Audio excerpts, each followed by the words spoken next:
Hey, welcome to the Event Answer Studio. Today I want to show you how to put together this hoop balloon stand. It's made from items you can find at your local hardware store, and you only need a couple tools to put this together. So follow along and I'll show you how to make it. The base of this stand is made from a 3/4 inch thick piece of ACX plywood, and I've cut this down to a 12 by 12 inch square. Now if you don't have the tools to do this yourself, you can always check with your local hardware store and see if they'll cut it to size for you. I then painted my wood white so it blends in nicely with the floor. Now to turn this piece of wood into a stand, you're going to need a 1/2 inch PVC floor flange. This is what's going to make it so that our wood can connect to our PVC pipe. In addition to this, you'll need 4 flat fender washers and 4 1¼ inch plywood screws. Everything you need to complete today's project is listed in the description box below. Next, we need to find the center point of our piece of plywood. An easy way to do that is to take a tape measure or ruler and align it with opposing corners, draw a mark, and do it with the opposite corners and make one more mark so you create an X. Center the floor flange over the top of that X and then take a pencil and mark all 4 holes, and we'll use these as a guide to pre-drill out for our screws. So I'm going to take my electric screwdriver and using an 1/8 inch drill bit, I'm going to center my drill bit in the middle of each of those circles and drill about halfway through the plywood. Once I've got all 4 of my pilot holes drilled, we can then put our floor flange back on top and secure it in place. So on top of each of those 4 holes, I'm going to put one of my fender washers and then secure each of my plywood screws until they're nice and snug. With the base complete, we can now think about adding height to our stand, and to do that, I've bought this 5-foot long piece of 1/2 inch PVC pipe. Now we're not going to use all 5 feet of this. I'm only going to use 3 feet, which is going to make my overall hoop about 6 feet tall. Now if you want to change the height of your hoop, you can lengthen or shorten this PVC pipe to do that. I've made a mark at 36 inches. I'm going to cut my pipe using a pair of simple pipe cutters. The important thing to keep in mind with any of the pipe we're cutting today is you want your cut to be nice and square, as that will affect how well it seats into the fittings later on. The hoop portion of the stand is made from 1/2 inch PEX pipe. Now I've gone with PEX because it's much more flexible than PVC pipe, and I've purchased a 10-foot length of this 1/2 inch PEX, and we're going to need 8 feet of that to make a 30-inch wide circle.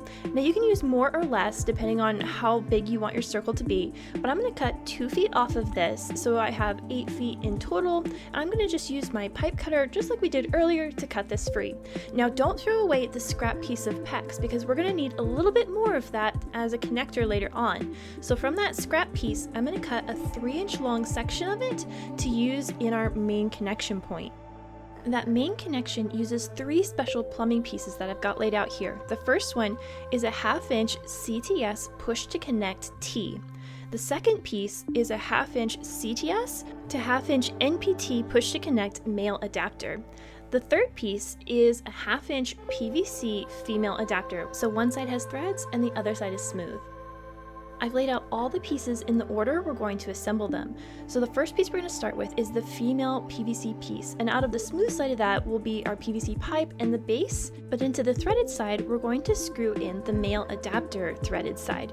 So I'm going to screw the 2 pieces together so that they're nice and snug. The black part that you see on the male adapter is basically a clamp that's going to clamp around our PEX pipe and hold everything together. So when I pull this black piece out, it'll clamp around our PEX. So into that end, I'm going to insert the 3-inch long piece of PEX we cut earlier and push it all the way in until it won't go any further. To secure these 2 pieces together, I need to pull out that black piece so it creates a little bit of a gap, and into that gap I'm going to insert the round clip that came with the kit, and this is going to lock it together. Now if you wanted to disassemble all of this, you would just pull this clip back out, push the black piece back into the adapter, and then you could pull the PEX out. But for today's project, we're going to leave this all secured, and then to the other end of our PEX, we're going to use our Push to Connect T. Now you'll notice on the T, there's this line right near the center of it, and that's how deep we need to insert our PEX into this fitting. So if you look on the outside here, there's going to be about a 1/2 inch of PEX or less visible between these 2 pieces. So I'm going to insert my PEX into the middle portion of my T and seat it all the way in so there's that less than 1/2 inch showing outside the fitting. Then I'm just going to push the black piece out and insert the clip just like we did with the other fitting. This is what our main connection point looks like completed. And honestly, this is the hardest part of the build, because out of the bottom of this will be our PVC pipe, and into the top part of this T we'll insert our PEX pipe.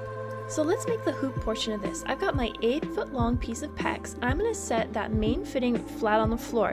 Now it's important to make the hoop section either on the floor or a large table, because as we insert this PEX into the fitting, we don't want it to be twisted or torqued, because then our hoop won't stand up straight.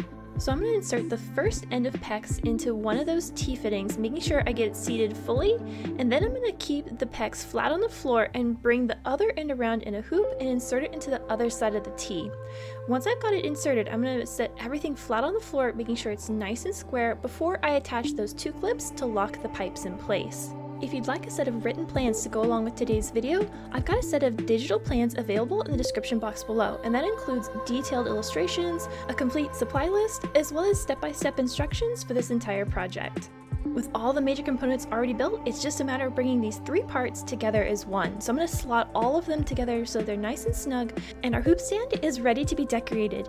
Now it's important to note that the T-fitting that our PEX is inserted into, those little black pieces allow the pipe to swivel, so I can rotate my circle on the base, and I can also tilt that circle backwards and forwards, which that can be a feature that will allow you some design choices, but if you want it to be nice and stable, you can always just wrap some tape across that fitting and pipe to hold everything nice and secure. This hoop stand is a great piece to have in your event inventory, and if you'd like to learn how to build other DIY balloon stands, you should check out this video next. So until the next project, remember, stay creative everybody! Bye!